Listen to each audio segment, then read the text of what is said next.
Estás escuchando La Gallinera, el punto de reunión oficial para simulacros emocionales, intelectuales, creativos, televisados y todo lo demás. Hoy hablamos sobre la televisión mexicana con la persona más indicada para hacerlo, Héctor Guillén. Síguenos en nuestras redes como @lagallinera y en tu plataforma de streaming favorita para que no te pierdas ningún episodio y que nunca pare el cacareo. Así es, damas y caballeres, gallinas y gallines. Ya lo dijo Cristóbal, este episodio va a estar jugoso, va a estar bueno, hablamos de la historia de la televisión que hace historia, etcétera, etcétera, etcétera. Pero antes de comenzar con el cacareo, la pregunta del día ¿es mejor Mario Kart o Mario Party? Ya se saben la dinámica, gallinas, déjenos su respuesta en la última publicación que vean en nuestro perfil de Instagram para que nunca pare el cacareo. Y ahora sí. Estamos hablando el día de hoy con Héctor Guillén, egresado de la carrera de marketing del TEC de Monterrey y del máster de guión para cine y televisión de The Core School. Es productor y asistente de producción de documental y producciones en la Ciudad de México y en Guadalajara. Bienvenido, Héctor Guillén. ¿Cómo estás el día de hoy? Hola, bebés, de verdad muy emocionada de que esté por primera vez en La Gallinera. Yo me acuerdo cuando estaban ustedes chiquillas mionas organizando este podcast, en Chapala, amiga. Ahí lo sabes. Ay, de verdad. Claro, ya me habían dicho el nombre, pero yo no sabía de qué iba, como que qué formato iba a tener, ni nada, ni cuántos trucos. Y tiene mucho truco.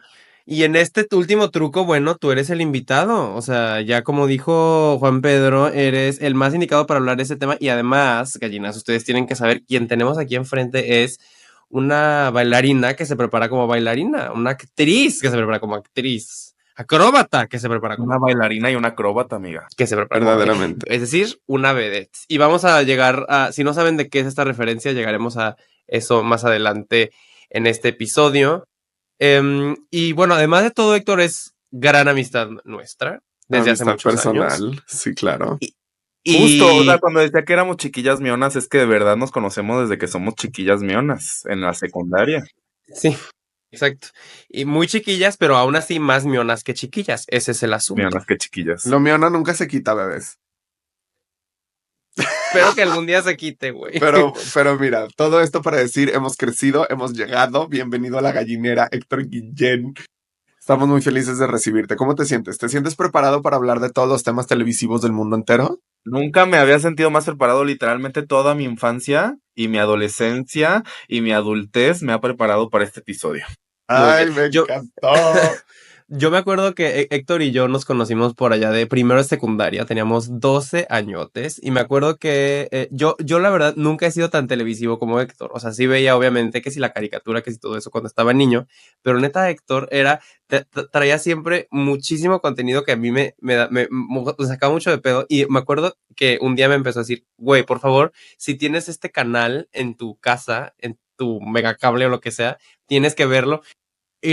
Veíamos, o sea, nos juntábamos, pero cada quien estaba en su casa y veíamos un programa que se llamaba Piano de Cola, en el que había, sí, eran como presentaciones musicales ultra random, ultra insípidas, y nos encantaba verlo y nos daba muchísima risa. Y lo comentábamos por WhatsApp. Era un cubano que vivía en Ciudad de México y transmitía en Telefórmula. Y después de Piano de Cola venía otro programa que era literal el mismo cuartucho. México canta y encanta.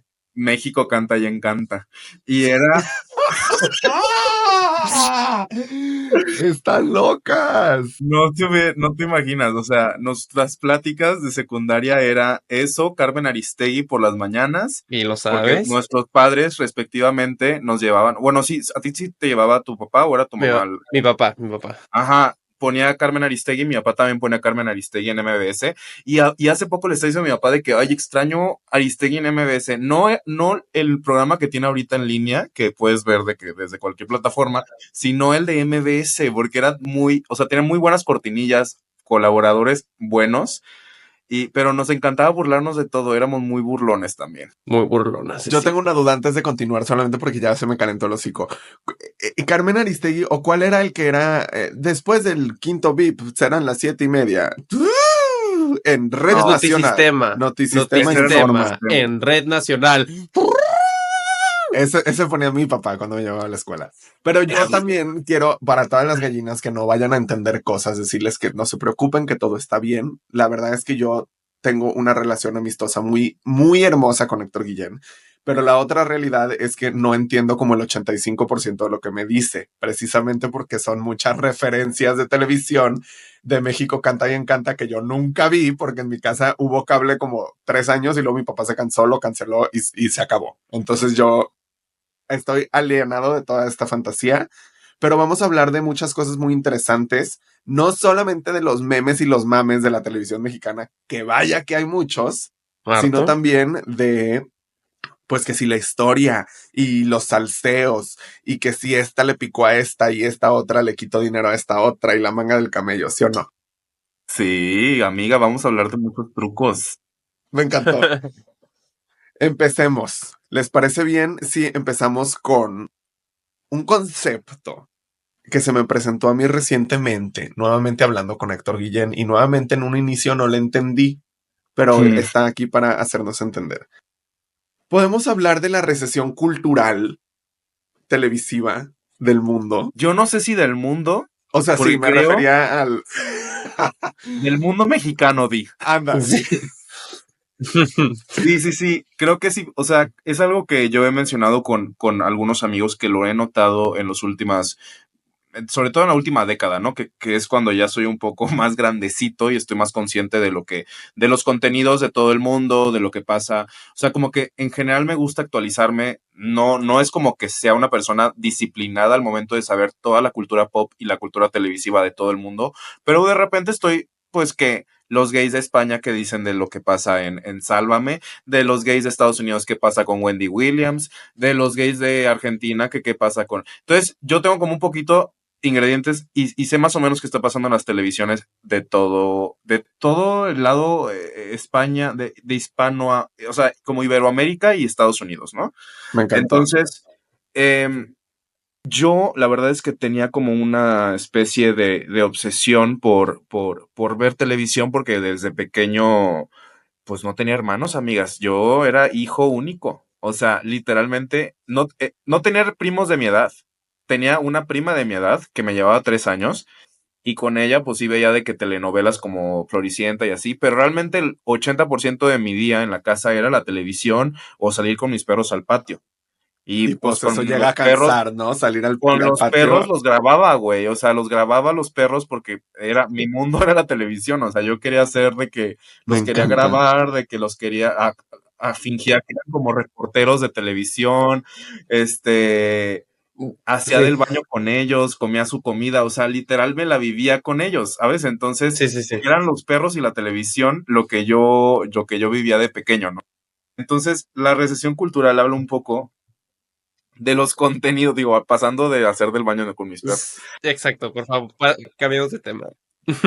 No, pasando un poco a esto que es como un concepto de la recesión cultural, se ha mencionado en distintos puntos, ¿no? Se ha mencionado en Reino Unido por Owen Jones, cuando habla en su libro Chaps, como un poco de la guerra de clases, y él hablaba de una recesión cultural totalmente distinta, ¿no? Hablaba algo que se organiza desde el gobierno sistemáticamente para denostar a una parte de la sociedad de Reino Unido.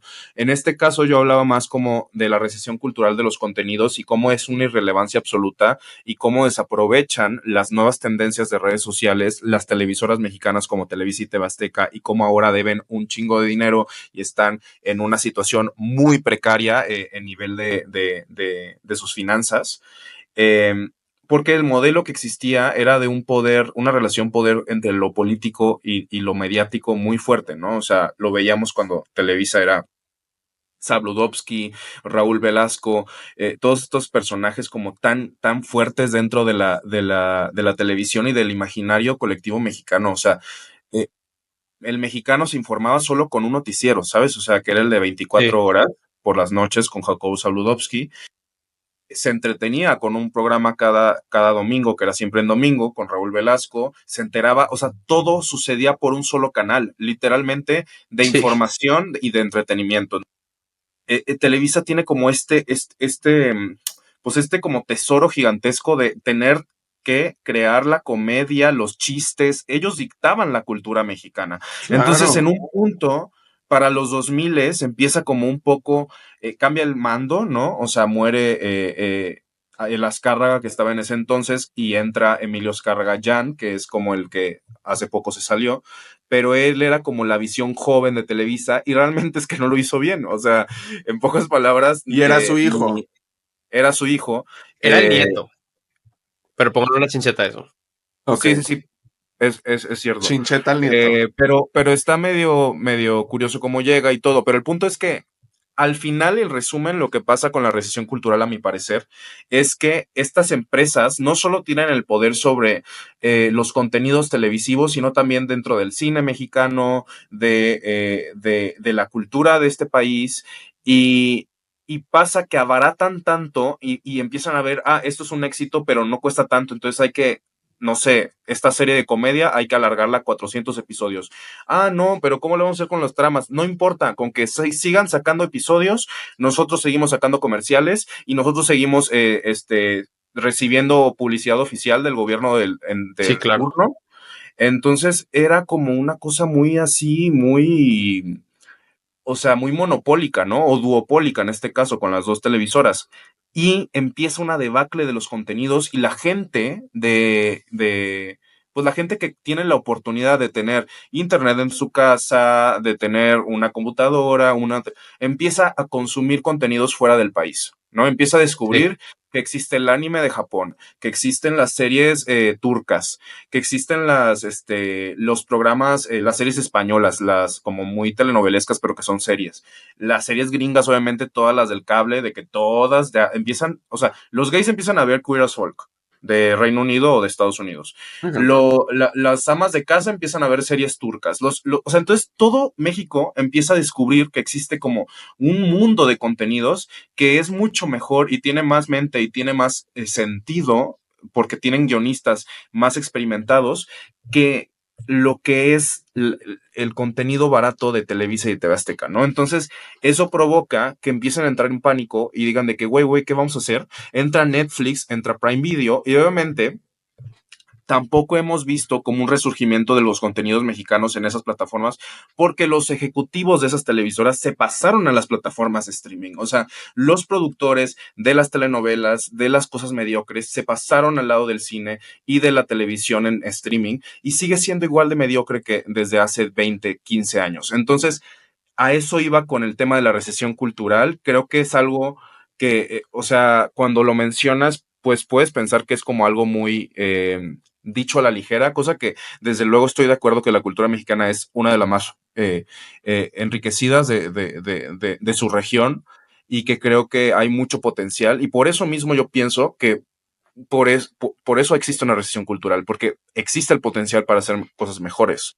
Claro, y yo creo que otra de las cosas, porque, por ejemplo, lo que estabas diciendo ahorita, que ahorita más adelante, Gallinas, vamos a hablar un poco más del aspecto político de la televisión mexicana y demás, pero no me puedo, o sea, no puedo evitar pensar en, en una cosa que ahorita decías, ¿no? Como por mucho tiempo México era conocido como este lugar, que por lo menos las telenovelas, y no nomás las telenovelas, sino también los shows de Chespirito, ¿no? O sea, como todas estas cosas eran muy importantes, por lo menos para Iberoamérica, ¿no? Pero incluso las telenovelas llegaban a los lugares más recónditos del mundo, ¿no? En algún punto me tocó conocer a una señora de Malasia que me dijo, a mí me encantaban las telenovelas mexicanas de los 90, ¿no? Entonces tenemos como este o en Rusia, que no también se traduce, no sé si se traducían, pero había que, sí, o sea, todos, doblaban. Sí. Lo doblaban. Y en todos lados las telenovelas mexicanas como de esta época, a ver, o sea, Thalía es conocida en todo el mundo por esto, ¿no? O sea, y otros momentos, o sea, como El Chavo del Ocho, no es telenovela, pero es, bueno, un poco antes, pues, pero lo que quiero decir es, México era conocido por ser una potencia cultural fuerte por varias razones, entre ellas por la televisión, ¿no? Me ha tocado varios de los amigos latinoamericanos que he hecho acá, de, por ejemplo, Colombia, además, conocen muchos shows mexicanos, o sea, como series mexicanas, novelas, que yo jamás en la vida había oído, ¿no? También porque no se usaban mucho las novelas en mi casa, yo tenía que ver a mí la de la mochila azul escondidas en mi casa, pero es cierto que son un montón de novelas que se exportaban y que hoy tengo la impresión que esta recesión cultural lo que está haciendo es abrir espacio a que otras personas ocupen como el lugar que ocupaba México, y otras personas, otros países ocupen el lugar que ocupaba México. y entonces perdemos un poco incluso como de soft power ahí, ¿no? Es decir, como la presencia cultural de México en otros países, que eso se puede traducir en, pues incluso como otro tipo de cosas políticas, lo estamos perdiendo, ¿no? Y lo estamos perdiendo porque no hemos encontrado la forma de construir un mercado televisivo que sea más atractivo a como era hace algún tiempo, ¿no? Total. Tengo una duda, perdón, voy a hacer la primera, no sé si es la primera pregunta, pero es que todo esto me está brincando porque me está haciendo pensar, bueno, recesión cultural significa que se está recediendo la cultura. En fin, todo esto digo porque dices, sí, o sea, estoy pensando y en retrospectiva, hasta en el auge de la televisión mexicana que estamos hablando, no era específicamente por, híjole, índices cabrones de cultura o cuánto enriquecimiento cultural. Más bien éramos lo que estaba, o sea, lo estábamos haciendo para nosotros y para el mundo. Ya, y nadie más había tocado terreno mexicano, entonces, chingón. ¿O me Creo, equivoco? Porque creo que pensé en es. Amy, la niña de la mochila azul, y dije, Ajá. Una así que gran tú digas, así que la telenovela. serie más. No, y aparte, digo, aparte, yo soy, o sea, una persona que no, soy muy televisivo, pero nunca vi una telenovela completa. Pero a lo que decías tú, creo que sí, obviamente, a mí personalmente, si analizas El Chavo del Ocho, me parece que son episodios sumamente simples y con una comedia que a mí, pues, no me da risa. Pero definitivamente para la época creo que era la autenticidad, ¿no? Mostrar la cultura de una manera Sí. auténtica. Y el poder que tenían esta televisora y estos productores y estos guionistas, pues les daba como para crear espacios importantes y hacer como este tipo de moralejas que tanto a la sociedad le gustaba en ese entonces, ¿no? Todavía existen como moralejas en las series y en las películas y en los contenidos de televisión, pero ahora han evolucionado una cosa como muy, muy rara. Pero a lo que iba con estos contenidos, como los que dices del Chavo del Ocho, de, no sé, Amy, la niña de la mochila azul y todo, creo que son casos donde logran tener éxito porque al final apelan como a sí, efectivamente tienen como una fórmula y en ese momento ya tenían la fórmula. La cosa es que esta fórmula Se significaba agotó. invertir. Se agotó La sustancia. y, ajá, creo que fue la sustancia de Televisa la que valió madre en los 2000, desde que se murió, creo que era el Tigre Azcárraga, le decían. Eh, Él era como una persona muy, muy exigente, como, y tenía era una persona muy rara porque todo lo que hacía, lo hacía pues como que apelando a que estaba mandando la televisión a gente jodida, ¿no? O sea, o a gente, así se dice que dijo una vez, ¿no? O Eso me sea, encantó. que era extremadamente clasista y le daba incluso como algunos contenidos no le gustaban, pero pues sabía que es lo que daba dinero, ¿no? Claro. Y creo que también ese es el gran problema de la televisión en el mundo y sobre todo en México. Cuando tienes ejecutivos y productores que no consumen su propia televisión y que piensan que es una mierda lo que están haciendo y por eso no quieren, es como si fuera dueño de un restaurante de tacos y me dieran asco los tacos que estoy haciendo, ¿sabes? O sea, como que Sí. es como, güey, ¿por qué estarías produciendo cosas que a ti tú no quisieras que tu propia familia estuviera viendo, ¿sabes? Claro. O sea, porque es impresionante, güey. O sea, de verdad, los actores, los productores, los guionistas no consumen lo que están haciendo. O sea, para ellos es telebasura lo que están haciendo. Entonces, Sí. el hecho de que estén tan conscientes, de que sean personas un poco de alguna manera condescendientes con el público, me hace pensar que obviamente con mucha razón es un fracaso ahora lo que están haciendo. Obviamente siguen teniendo los índices altos de audiencia, porque pues al final tienen un nicho de personas que ven las telenovelas todavía, pero ya no es la esencia, ya no se paraliza el país, ¿sabes? O sea, la única vez que se ha paralizado el país por última vez fue en el final de la primera temporada de La Casa de los Famosos con Wendy, Claro. Claro. y Y que justo iba a decir habla. con lo de la condescendencia. Hace poquito me salió, de seguro esto pasó hace años, pero que Ninel Conde le pidió una foto a Wendy y la mandó por un tubo porque hace muchos ayeres Wendy le había pedido una foto a Ninel y fue una culera y fue que no. Entonces Wendy dijo, me voy a hacer famosa y lo voy a hacer. Ninel Conde y me encantó. eh, Prosigan, perdón. Tenía Justo. que sacarlo del pecho. Güey, y a mí me parece cabrón que Wendy y las perdidas y las colgadas y todo este fenómeno de YouTube de creadoras de contenido de León, Guanajuato, que es el barrio del Cuecillo, son realmente para mí, a mí que me respecta, el único fenómeno cultural relevante de este país junto a los narcocorridos y junto a otros, o sea, como música regional, Sí, sí, sí. corridos, etcétera, que junto con las mujeres trans de México están cambiando el lenguaje de este país, ¿sabes? O sea, como Sí. que obviamente no todo México está atento a lo que hace Wendy Guevara y a lo que hace, pero definitivamente están, o sea, te estoy hablando de que ahorita en León, Guanajuato hay como 30 creadoras de contenido y todos tienen audiencia, o sea, todas tienen audiencia y están o sea, en lugar de estar viendo Televisa o estar viendo TV Azteca o cualquier otro programa de chismes, ven los chismes que hay entre ellas, o sea, crearon un solo ecosistema, ¿sabes? De Bueno, contenido. y la televisión ya está cooptando esos personajes, lo vemos con Wendy Guevara en La Casa de los Famosos, la Cari también que la mandaron. Bueno, no sé si eso fue producido Ese por es de gente de la YouTube, tele. pero Es YouTube. dicen que puede entrar a la casa de los famosos. Es que eso sería espectacular, ¿sabes? O sea, la gente sabe que esto es un fenómeno como de influencers de una subcultura que no está tan representada todavía en la tele. O sea, van a seguirle sacando muchísimo dinero a eso, ¿no? Pero creo que justo eso nos lleva como a pensar en el tema de cómo ha cambiado el mercado más allá de solamente como hemos perdido calidad, que es un poco lo que hemos platicado hasta ahora. Mencionabas un poco el tema de cómo el haber pasado al mundo del streaming también, o sea, no solamente estar hablando de como influencers y demás, sino también como hablar de las plataformas en las cuales hablamos. Eso cambió mucho como cómo pensamos en la tele, ¿no? Como hubo un tiempo en el que era solo lo que nos daba Televisa, hubo un tiempo en el que más bien era como que eso fue corto, ¿no? Que fue justo cuando coincidió con nuestra niñez, que era como había nuevos canales, pero eran canales extranjeros, que sí, Disney Channel, los canales de noticias de otros países y demás, ¿no? Cuando la televisión por paga se populariza y demás. Pero luego, muy poco después, entra el streaming, ¿no? Y eso genera un montón de dinámicas de el tipo de contenido muy distinto y volteamos todos a ver hacia allá y me parece muy interesante. Sí, o sea, creo que al final lo que sucedió fue que la gente como si tuviera una venda en los ojos, de que le quitaron la venda en los ojos y empezaron a ver de que, güey, el maravilloso mundo de lo global, ¿no? De Sí, ver a unas adolescentes de Oslo en Scam o ver a unas, güey, sí, o sea, tú y yo somos super fans de Scam. Sí. Pero, güey, está cabrón que lo veíamos ilegalmente, ¿sabes? O sea, de que no Claro. ilegalmente, pero lo veíamos yo lo vi en un Drive, ¿sabes? O sea, yo lo vi en una carpeta de Drive. Me encantó. No sé tú cómo lo En viste, ¿no? Dailymotion. En Dailymotion, o sea, pero era como, imagínate qué tan huérfanos éramos de contenidos en este sí. país, que teníamos que ver una serie noruega que ni siquiera era diseñada para nosotros, o sea, ni siquiera esa serie era destinada a una población de 30,000 personas y terminó siendo vista por todo el mundo. No digo que sea el caso particular de que solo fue un éxito en México, porque al final fue un éxito en China, en Brasil, hasta Sí, en claro. Rusia, en España, y lo volvieron a adoptar, como adaptaron a España, Texas, también tiene como su versión de Scam.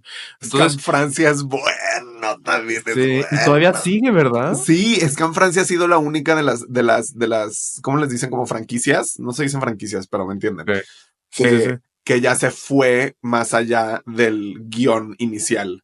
O sea, que fueron de que 3 temporadas y Francia dijo, al Chile yo voy a hacer 8 o algo así.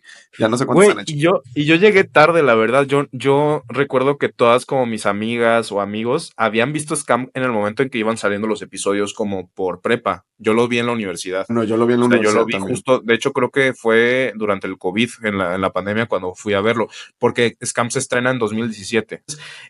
Por ejemplo, hablando específicamente de eso, Televisa cierra su departamento de Televisa Niños y de contenidos para adolescentes como por 2010, creo, o 2012, lo tengo que checar. Y una chincheta de... y, y se empiezan o sea, se empiezan a desestimular como estos contenidos para adolescentes y empiezan como, ok, Televisa empieza como a enfocarse en las telenovelas familiares para que sea para todo el público. Entonces nos sale más barato hacer 4 novelas para Claro. señoras, adultos, niños, niñes, o sea, todo en un solo programa. Esto Sí, dices que sucede todavía alrededor de 2011, sí, cuando estoy casi llega seguro que fue. Netflix. a México. No sé si fue cuando llegó, probablemente sí fue cuando llegó Netflix, pero también fue después de la crisis del 2008 y de que muchas empresas empezaron a perder dinero y todo, empezaron Ya. a economizar mucho. Y se notó. Entonces, se notó, no, es que de verdad puedes checar de que unos como videos de gente que graba de que programas de televisión en los 2000 y ves o sea, incluso la calidad de la producción de muchas cosas eran mejores. Obviamente las telenovelas seguían siendo muy acartonadas y todo, pero Televisa vivió una realidad muy distinta a la que vive ahora. Ahorita te pones a ver el Canal 2 y ves de que cuéntamelo ya y de que ponen puros TikToks. O sea, de que puros TikToks. Vean a esta ballena resbalándose en un supermercado de Noruega, No que no lo sé puedo qué, y creer. es de que, güey, No o lo puedo sea, creer. esto lo puedo meterme yo a TikTok y buscarlo, de que, ¿sabes? O sea, ¿por qué carajo estás metiendo de que TikToks, de que como que tratan de amoldarse, pero lo hacen tan mal? O sea, y yo muchas veces utilizo el ejemplo de España para hablar de cómo sí se puede adaptar las redes sociales a la televisión. La gente en España, la gente de mi edad, está viendo muchos reality shows en televisión española, en televisión pública, en televisión nacional. Ven late shows que están, o sea, les gusta mucho como su cultura El propia Hormiguero, de por ejemplo, El Hormiguero, que ahorita es está como en famosísimo. crisis porque está La Revuelta, que es como el del todos los jóvenes ahora ven La Revuelta y los adultos ven El Hormiguero. Claro, Entonces, sí. hay una nueva tendencia en contenidos y Televisión Española, que es de gobierno, está creando como un mundo de contenidos que la gente sí quiere ver. Entonces, eh, creo que han sabido adaptar y juntar jóvenes con nuevas generaciones y viejas generaciones que están dentro de la industria. Y es que esa es otra cosa. O sea, México se quedó muy atrás en la televisión, o sea, la cadena de televisión del Estado, ¿sabes? O sea, en algún, no sé si en algún momento nos iba bien con eso. La verdad, te digo, la historia de la Creo que no, televisión no mexicana es iba una. bien. Pero en muchos países del mundo, la televisión del Estado es muy importante. Bueno, en muchos países del mundo, específicamente en Europa, ¿no? O sea, en La BBC. Francia, la BBC, exacto. O La sea, hace así de BBC, güey, fácil. la BBC hace absolutamente todo. Y ¿sabes qué? Perdón, voy a poner un mini paréntesis, solo porque lo aprecio mucho. Qué buena comedia hace la BBC. Buenísima. Sí, Excelentes comedias, o sea, de todo, de sí. reality, de unscripted, unscripted, todo maravilloso. Y Bueno, también un ejemplo padrísimo que le quiero dar sus flores porque me encantó, porque no había llegado yo a esta reflexión hasta ahorita que lo dice Héctor Guillén. Si en esta sala de chat de gallinas homosexuales o también heterosexuales aprecian Merlí. Merlí, según yo, lo produjo Televisión Española, ¿no? O Lo, que tele- RBT. fue CAT, 3CAT se llama, que es la televisión de pública de Cataluña.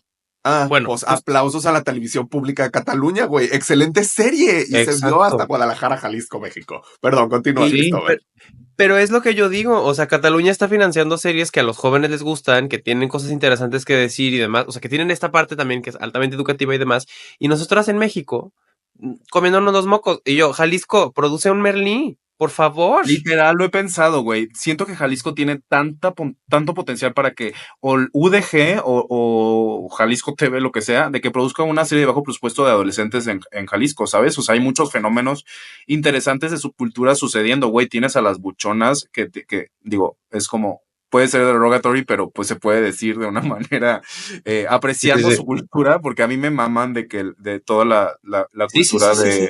de que existe de los sinaloenses en Guadalajara, o sea, Anda. de De hecho foráneos en Guadalajara, güey, hay estamos muchísimo. escribiendo un corto sobre eso porque queremos hacer como una antesala para una serie, Me encanta. pero sí justamente debería de existir como más series que cuenten y que narren lo que está pasando. Que otra cosa que no hemos tocado es la hipercentralización de los contenidos en la Ciudad de México, ¿no? Yo estoy desde aquí, pero en la Ciudad de México ha acaparado y se ha vuelto una especie de burbuja donde todas las personas dicen de que sí, está muy chido lo que acabas de hacer, de que qué buena actuación acabas de hacer. Y es como, no, amigo, la neta es que esa actuación no estuvo tan chida. La hiciste más o menos, pero te lo están diciendo porque son tus amigos o porque eres influencer o porque estás guapa o guapo o guape. No, o sea, yo creo que la Ciudad de México se ha vuelto un ecosistema donde no le está ayudando a la diversificación de las historias, güey. Porque hay, a ver, somos 155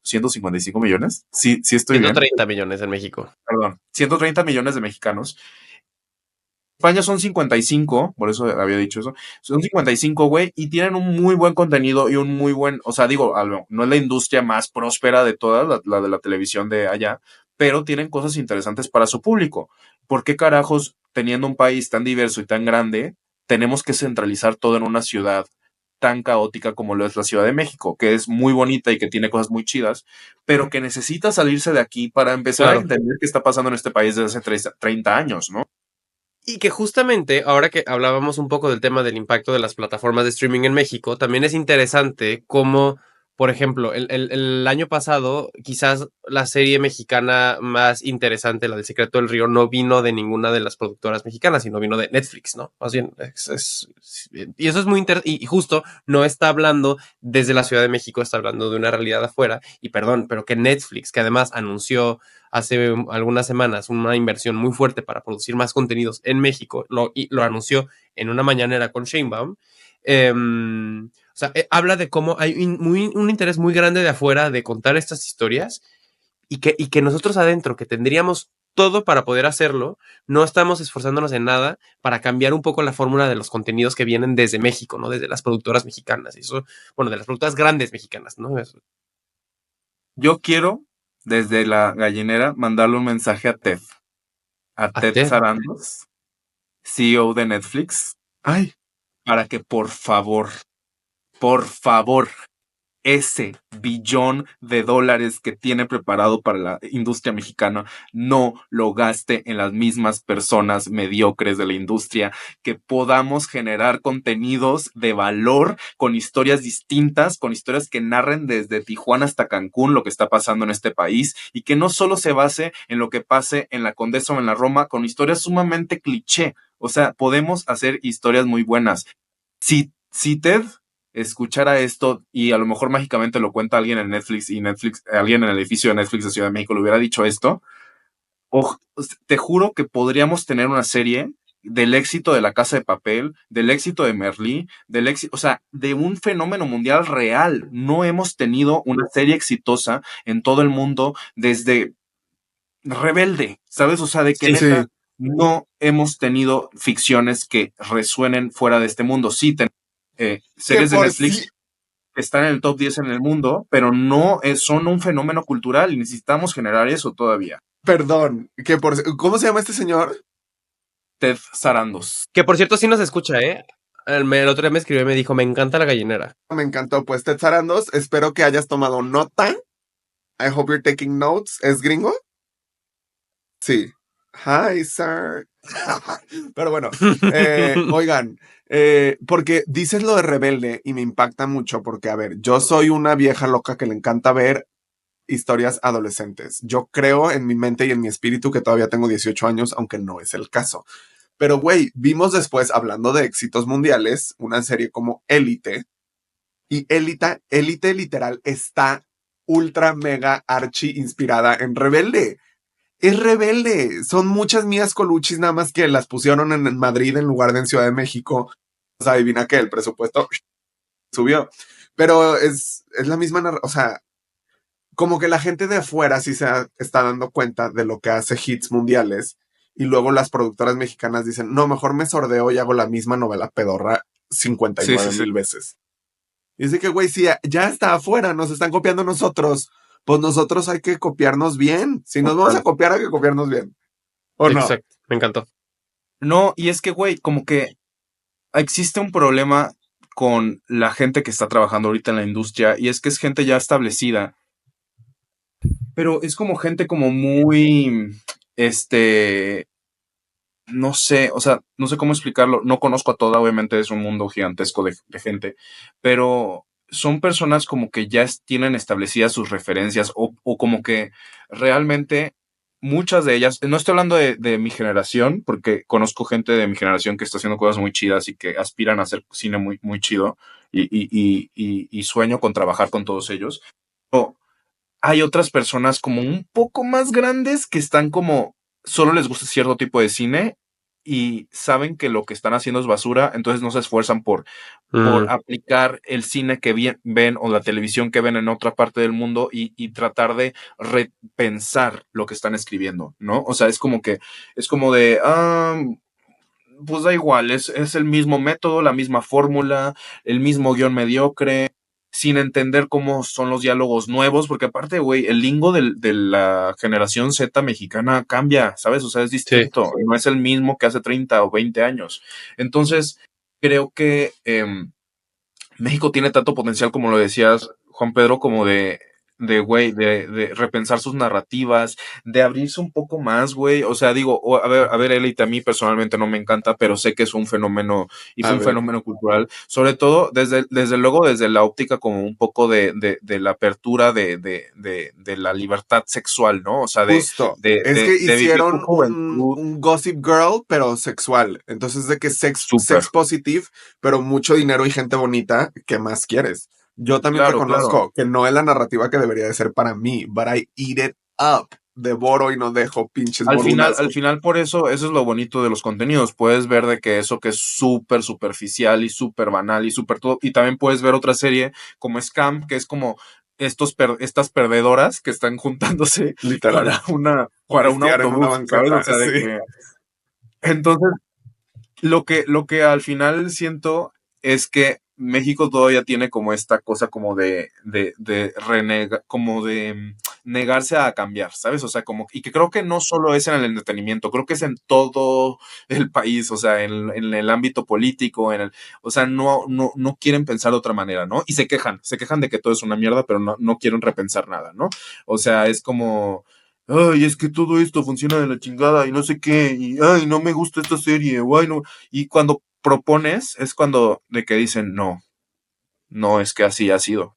Y la Siempre. verdad es que creo que o sea, el hecho de que México haya llegado en su momento como a un punto de como de ser muy innovador con la televisión, se relaciona mucho con el tema que sigue que queremos platicar hoy, que es el tema de cómo la televisión en México se volvió como un instrumento para la política, ¿no? O sea, como se volvieron una cosa como muy junta una con la otra, ¿no? Em, y una cosa que me parece muy interesante, porque andaba yo investigando de eso, como les decía, un experto no soy, pero me pareció muy interesante que la primera la primera transmisión de televisión en México ocurrió en 1950 con el canal 4 de nadie más ni nadie menos que Emilio Azcárraga Vidaurreta, el abuelo del señor Emilio Azcárraga Llán, del que hablaba Héctor hace ¿El rato, abuelo ¿no? del que la cagó? Y es decir, así de atrás va el dominio que tiene esta familia de la televisión en México. Y entonces ellos crean, Azcárraga crea esta empresa que se llamaba Telesistema Mexicano, que creció mucho, que se consolida como la única cadena nacional de televisión, y en algún punto empiezan a tener competencia de otro grupo, que era el Grupo Monterrey, del señor Eugenio Garza Sada, famoso también, y en algún punto se fusionan estos dos y entonces aparece Televisa, ¿no? Esto en los años 60, finales de los 60, Héctor vas a ver mejor que yo. Sí, sí, sí.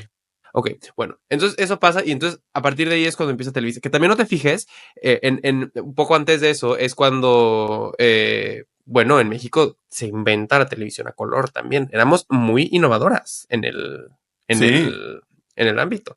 En fin, teniendo esta única empresa, Televisa, que tenía el control de casi todas las transmisiones de televisión, era muy fácil para el partido oficial, el PRI, Ujú. pues usar esta única empresa como un mecanismo para comunicar lo que les interesaba comunicar, que era una visión de que, pues sí, éramos un país democrático, que todo estaba bien, que había algún caso de corrupción, jamás se iba a saber por ahí, porque era el único medio en el cual la gente se hubiera enterado, pero jamás se iba a salir por ahí. Sí, En it's fin, giving dictadura. Ajá. Total. bueno, hay una frase de el hijo del señor Emilio Azcárraga que le estaba contando, Vidaurreta, su hijo luego quedó encargado de Televisa, Emilio Azcárraga Milmo, y él en algún momento, él estaba haciendo campaña abiertamente por Miguel de la Madrid, presidente perista. Y en algún punto le preguntan, oye, pero eso no está muy mal porque pues es que hay otros candidatos, ¿no? Y dice, no, yo soy un soldado del PRI, somos unos soldados del PRI en Televisa. O sea, abiertamente lo decían, ¿no? O sea, los Ujú. noticieros y demás. Pero bueno, eso empieza a romper ese monopolio de Televisa, al mismo tiempo que se empieza a romper el monopolio del PRI, muy interesantemente, ¿no? Entonces tenemos este momento en 1994, cuando Carlos Salinas, presidente, básicamente manda a privatizar esta empresa del Estado. Imevisión. Sí, Imevisión. Entonces lo manda a privatizar, acaba en manos de Ricardo Salinas Pliego, ya sabemos cómo acabó, en ese entonces nomás propietario de tiendas Electra, y entonces TV Azteca aparece como la competición, ¿no? Y eso, muy curiosamente, ocurre al mismo tiempo que el PRI empieza a tener competencia real. Y tenemos este momento muy interesante en el que la televisión sigue siendo muy importante para el poder, pero ya no solamente había una vía que era Televisa, sino que teníamos estas dos y teníamos tres partidos grandes, PAN, PRI, PRD, que entonces empezaban a competir por el poder y entonces cambia un poco la dinámica. Pero creo, y Héctor, quiero saber tú qué opinas al respecto de esto. Obviamente tenemos este regreso un poco como a la participación de la televisión como un actor muy importante durante el gobierno de Peña Nieto, muy cercano al poder otra vez. No es que no fuera cercano al gobierno de Calderón, pero particularmente Peña Nieto era como muy claro. Pero ¿tú crees que después de eso, ahora cuarta transformación de la vida pública de México, tenemos algo distinto en la relación de la televisión con el poder? ¿Crees que es un poco más parecido a lo que era antes? ¿Que es algo nuevo? ¿Cómo lo ves tú? No, es algo totalmente nuevo. O sea, al final lo que se encargó la Cuarta Transformación, o López Obrador, como se le quiera llamar, eh, es, es realmente desarticular estos poderes fácticos en los medios, ¿no? O sea, al final desintegra el poder, o sea, claramente desarma un poco a las televisoras y los periódicos con la publicidad oficial, que eran miles y miles de millones de pesos, muchas personas despedidas, muchos reporteros despedidos, becarios que se encargaban de hacer ahora las cosas que hacían periodistas de mucha experiencia. Por eso cada vez vemos incluso en los periódicos y en los sitios noticiosos de este país unas cosas horrendas o sea, siempre que te vas a meter a leer una nota periodística o estás viendo la televisión, va a haber un error o en el texto o sea, son personas que ya, o sea, la fuerza laboral de lo mediático, hablando solo de las noticias, se desarticuló por completo. O sea, publicidad oficial se disminuyó, pero cuando publicidad oficial se disminuye en las televisoras como Televisa y TV Azteca, también le afecta a las producciones, o sea, también le afecta a las ficciones. Entonces, creo que, creo que al final no es lo mismo y creo que estamos en la decadencia absoluta de esta industria, que no sé realmente cuál es el siguiente paso, no sé quién va a ser el nuevo poder absoluto o el nuevo Televisa de ese entonces, con lo que pareciera ser que la cuarta transformación Morena se va a quedar en el poder varios años más, pero necesitan uno, ¿eh? O sea, necesitan un medio que se alinee a sus intereses, porque yo creo que ellos piensan que teniendo debilitados a los medios y popularizando a los youtubers como el chapucero, Don't get me started on el chapucero, el charro político. El doctor Molécula. Ya me enojé. Ya me enojé. Ya me enojé. Siento que piensan que es como de, genial, de que tenemos a estos pendejos que están en YouTube y están de que diciendo todo lo que queramos y justificando todo lo que hacemos. Pero lo cierto es que esos canales de YouTube se pueden desmoronar en cualquier momento con una denuncia, con una demanda. Ya lo vimos con Salinas Pliego, que acaba de mandar como a 10 youtubers juntos. Y lo peor es que no sé cómo sentirme en esa situación porque yo aborrezco a ambas partes, Sí. ¿sabes? Ojalá pierdan las dos, güey. Ajá, ojalá pierdan la demanda las dos partes, porque Exacto. o sea, por un lado, eso es lo que me refiero. Creo que vemos como en esta decadencia, no es como que yo pueda ponerme del lado de las televisoras y de que estén ahora en una situación muy desfavorable. Veo como del otro lado diga de que, confío tanto en este nuevo medio independiente. Claro que hay algunos como Pájaro, Animal Político, siempre le digo Pájaro Político por Twitter, Animal Político u otros sitios que tienen como cosas interesantes, pero realmente no hay nada ahorita. O sea, ahorita estamos viendo cenizas, ahorita estamos viendo perras cenizas en todos lados. Lo vemos en Facebook, lo vemos en YouTube, lo vemos en aplicaciones. nadie está informándose, nadie está viendo noticieros. O sea, la poca gente que ve noticieros es porque lo pone de fondo, mientras está Literal. desayunando, haciéndose una quesadilla con chocomilk. O sea, literal, no hay un referente, güey. Estados Unidos tiene el New York Times, tiene NBC News, tiene CNN. Nosotros no, o sea, Milenio es realmente tiene muy poco presupuesto. Foro de N de Televisa, solo se la pasan reportando baches de que en Periférico Sur de Ciudad de Sí, México y de que cuando comerciantes se empiezan a pelear en la banqueta, de que eso es lo único que reportan, ¿sabes? O sea, no tenemos referentes de información, güey. Todo está pulverizado, hecho. Y creo que al final el poder que tiene la cuarta transformación ahorita es por eso, pero no Es va a por durar eso. mucho. Eso es a lo que voy. No va a durar mucho si quieren seguir manteniendo sus mensajes. O sea, las mañaneras no son suficientes. Las no, no, mañaneras en don't algún even get me punto. fucking started en las mañaneras. Güey, porque a ver. ah, ok, tengo algo que decir. Y ahorita sí, tengo algo que decir. Número uno, que no se nos olvide porque lo mencionamos en el capítulo 25 de la gallinera de la angustia por las redes sociales. Y esta estrategia de que, ay, vamos a sustituir la televisión con youtubers espedorros. Bebé, si mañana YouTube dice, ya me cansé, o se lo venden a otro billonario estúpido como Elon Musk y se hace un desastre. Así puede ser, o es mañana nos dicen aquí a la gallina, nos llega un DM, tiramos su canal, nos lo tiran y se cancela el evento y ya, no hay Bien poder y fácil, potestad. sí. Ese es el número uno. Número dos, cuando le celebraron pues a la morena, ¿no? De que, ay, que sí que en las mañaneras el presidente se paró todos los días. Y digo de que, mira, qué padre que sí es el único que lo ha hecho a diferencia de otros. On the other hand, the bare fucking minimum para un presidente de una nación. O sea, ¿por qué estamos aplaudiendo tanto? Porque además decir que hablaba con el pueblo ya es un piropo, porque el señor decía Era como piropo. 6 palabras por cada 35 minutos. Y No, después, y deja todo esto. Lo usaba porque le gusta, o sea, se levantaba tan temprano porque esa era su manera de manejar la agenda pública. O sea, claro, y él, de ahí se iba a comer eh, su papaya y ya empezaba bien su día.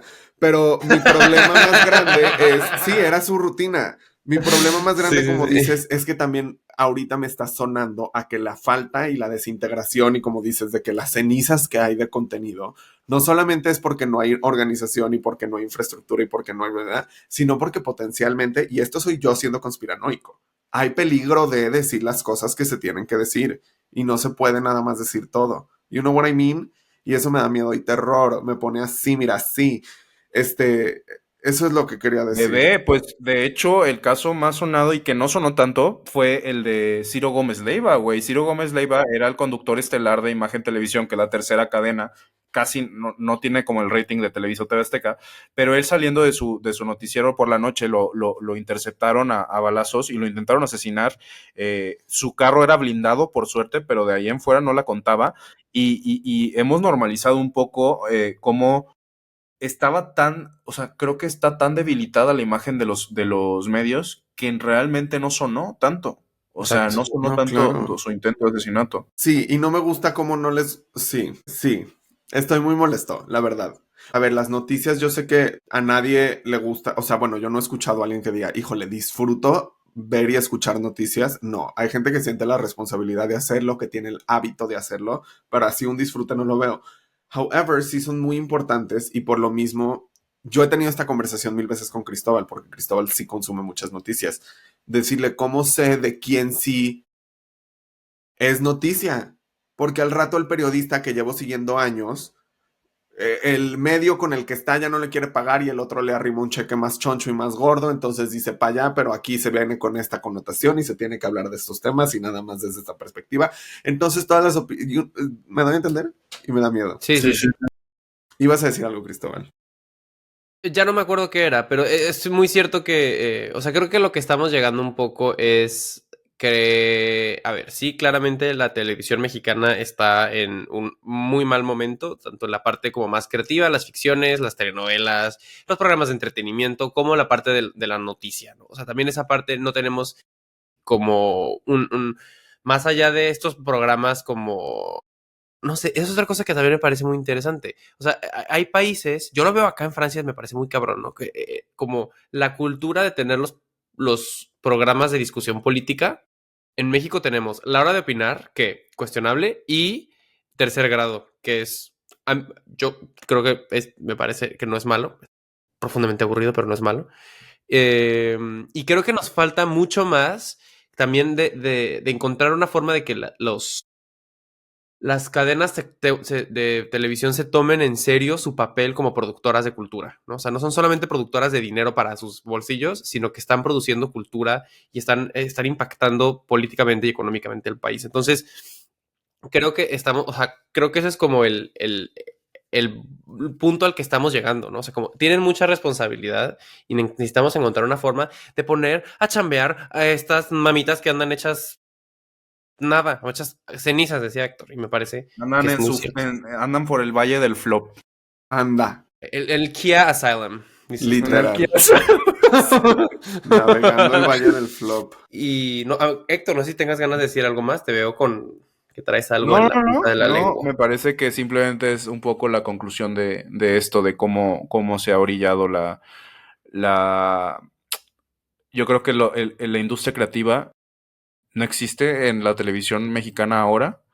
Y creo que es muy triste porque hace unos 20, 30 años teníamos a Derbez, que yo sé que es muy polémico decirlo porque hay gente que no le da risa absolutamente nada de lo que dice, pero sí teníamos como La Familia Peluche, Sí, teníamos no, totalmente. Bueno, si quieres no digas teníamos Derbez, la pero di parodia, Consuelo Duval. Dios la bendiga y la teníamos Pero tenga igual, claro. Laura protegida. Pico, tenemos Laura Pico, o sea, teníamos como de comedia eso, ¿no? Teníamos referentes, creo que el grupo de noticias de Televisa era muy bueno y ahora como que por abaratar todo y no tener dinero de pagarle a todo, pues ya como que cada quien está en su propio pues espacio, como Adela Micha, por ejemplo. Entonces creo que al final esta nueva era de contenidos apuesta como un poco a trabajar de cero las oportunidades, pero que cuestan 400,000 veces más porque no tienes una empresa que te respalde, ¿no? O sea, hacer un canal de YouTube la gente piensan que son enchiladas, piensan que hacer Y un no, podcast mami. son enchiladas, hacer un canal de noticias son enchiladas. No, mi amor, No No, se mi no, amorcito equivoquen. corazón. no, Y yo, se a pesar están de que el equivocando. presupuesto solo nos da para que yo actualmente esté grabando en una mesa de las que se pliegan, peor que las de Costco porque es como del 96, a pesar De de eso, Coca-Cola, amiga. ¿ah? De Coca-Cola.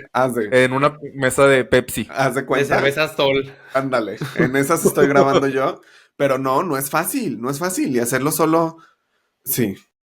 Me gustó mucho lo que dijo Cristóbal, yo quiero que nos vayamos con eso y Héctor, tú que tienes más renombre en la Haz algo. industria, haz algo y Amiga, es que te manda lo el juro que comunicado que estos cabrones son creadores de Sálvanos. cultura, no solo de contenidos, de cultura. y cada vez que hacemos un TikTok, recuerden que estamos no haciendo un TikTok, estamos haciendo cultura. Y Y lo sabes. soporten, Y Mucho panzonas. lo soporte. sabes. Bueno, muchas gracias por venir, Héctor. De verdad, me la pasé increíble. Me encantó cacarear con ustedes. Gallinas que nos están escuchando, vayan a seguirnos en todos lados. Vayan a seguir a Héctor también, por favor. Sí, Dinos tus J. arrobas, Héctor. Estoy como @Héctor Carlos G en Ay, Twitter X y como @Héctor Carlos Guillén en Instagram y también como, ay, no me acuerdo en TikTok cómo estoy, pero creo que como Héctor Carlos también. Entonces ahí me pueden encontrar, chicas. Ahí voy a andar diciendo pendejadas como siempre, pero sobre todo una que otra reflexión valiosa. y Ay, me haciendo mucha encantó. cultura, dices tú. Haciendo cultura, mira, todos los días hago cultura, cada que voy al baño hago cultura, todos los Con los días perros. hago cultura, todos los días. Cada que me hago un cereal, hago cultura también. Me encanta Ay, una hacer cultura. hacer cultura. Gallinas, Gracias, amigas, denle. gracias por invitarme. Y la verdad es que estaría chido luego hacer un episodio para hablar de los momentos pop, como más de guasa, ¿no? De Ay, todo lo que sí. ha sucedido en estas Más de etapas guas. de creación de contenidos en el país. Porque vaya que tenemos buena guasa mexicana. Bueno, Sí, Vaya amiga, que hay porque buena. dijiste al principio de Niurka, pero bueno, lo que decía Cristóbal, la frase de Cristóbal era de Niurka. O sea, eso, no, sí, no. Ahorita lo dije mal, pero bueno. Ajá, pero vamos a hacer literal. otro episodio y les vamos a hablar de toda la guasa de televisión mexicana muy buena que existe. De momento, mándenle aplausos y abrazos digitales virtuales a nuestro invitado Héctor Guillén. Y gallinas, no olviden suscribirse y seguirnos en todas las plataformas para que nunca pare el cacareo. Bendis.